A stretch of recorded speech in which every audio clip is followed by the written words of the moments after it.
Hello বন্ধুরা, তোমরা সবাই কেমন আছো? আশা করছি খুব ভালো আছো আর আমিও খুব ভালো আছি। একদম রেডি হয়ে চলে আসলাম তোমাদের সামনে। আমরা যাচ্ছি ননদের বাড়িতে। অগ্রহায়ণ মাসে সবার বাড়িতে নবান্ন হয়, তো ননদের বাড়িতে নবান্ন আছে, তো নিমন্ত্রণ ছিল, তো সবাই যাচ্ছি। তো চলে এসেছি, তো গাড়িটা এক জায়গায় রাখলাম। আর এই ভিডিওটা অনেক দিতে দেরি হয়ে গেল বন্ধুরা, বুঝতেই তো পারছো। এই সময় শরীরটা ভালো আবার খারাপ দুটোই মিক্স করে যাচ্ছে। ভিডিও রেডি থাকছে কিন্তু এডিট করতে আমার খুব অসুবিধা হয়, শ্বাসকষ্ট হয়, এই যে এখনও হচ্ছে, তাই ভিডিওগুলো দেওয়া হচ্ছিল না। আর যারা আমার ডেলি ব্লগ দেখো তারা জানো যে এই জায়গাটায় আগে একটা বাড়ি ছিল, আগে ছোটদার বাড়ি ছিল, তো আগে ননদের বাড়ি ছিল, তো এখন ওর ভাসুররাও বাড়ি করেছে। তো দেখো দুটো বাড়ি হয়ে গেছে, বেশ ভালো লাগছে। ভাগ্নি তো আমাদেরকে দেখে খুব খুশি, মামা মামি এসেছে, দাদু দিদা এসেছে। তো সবার সাথে গল্প করে নেওয়ার পরে খাওয়া দাওয়া হবে এখন। আর আমরা দুপুরেই এসেছিলাম, তো একদম ভাত খাবো। আর নবান্নতে তো জানো অনেক কিছু ভালো মন্দ হয়, তো খাওয়া কী কী খেলাম সেটা তোমাদের দেখাতে পারলাম না। খেতে খেতে ভুলেই গেছি যে আমি ভিডিও করছিলাম। তো খাওয়া দাওয়ার পরে মনে পড়েছে, তো এখানে তোমাদের সাথে আমি গল্প করছিলাম, কি গল্প করছিলাম আপাতত মনে পড়ছে না এখন।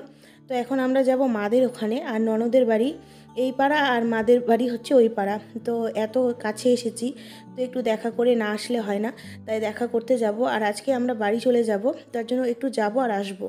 তো দেখো আমরা এখন চলে যাচ্ছি ননদের বাড়িতে, কেননা বাড়ি যেতে হবে। মা আর ভাগ্নি আমাদের টাটা দিয়ে দিল। তো এটা হচ্ছে তার পরের দিন বন্ধুরা।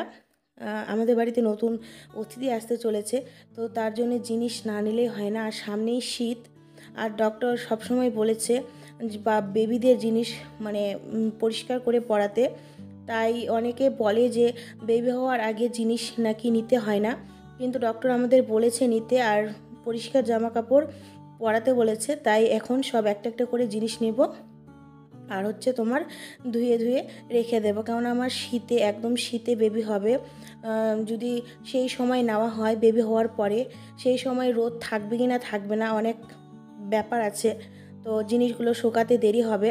তখন দোকান থেকে ডাইরেক্ট নিয়ে গিয়ে বেবিকে পরানো হবে, সেটা ভালো হবে না। তার জন্য আগে থেকে হালকা পাতলা জিনিস নিয়ে রাখবো, আর পরিষ্কার করে ব্যাগ প্যাকিং করে করব।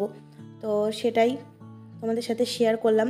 প্রথমে একটা সোয়েটার অর্ডার দিয়েছিলাম, সেটাও খুব সুন্দর এসেছে। তারপরে হচ্ছে এই যে এগুলো অর্ডার দিয়েছিলাম, এটাও খুব ভালো এসেছে।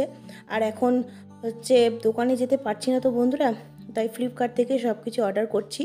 আর সত্যি কথা বলতে বন্ধুরা, বেবির জিনিস তো আর খুব ভালো আসছে প্রত্যেকটা জিনিস। তো দেখলে একটা সোয়েটার, তারপরে ফিতেওয়ালা জামা, আর এখানে হচ্ছে হাত মোজা। হাত মোজাগুলো বলার মতো না, এতটা কিউট না বন্ধুরা, বলার মতো না। তো তোমাদের জিনিসগুলো কেমন লাগলো অবশ্যই জানাবে। তো আজকের মতো ভিডিওটা এখানেই শেষ করছি। যদি ভালো লাগে like comment share, tata bye bye, সবাই ভালো থেকো।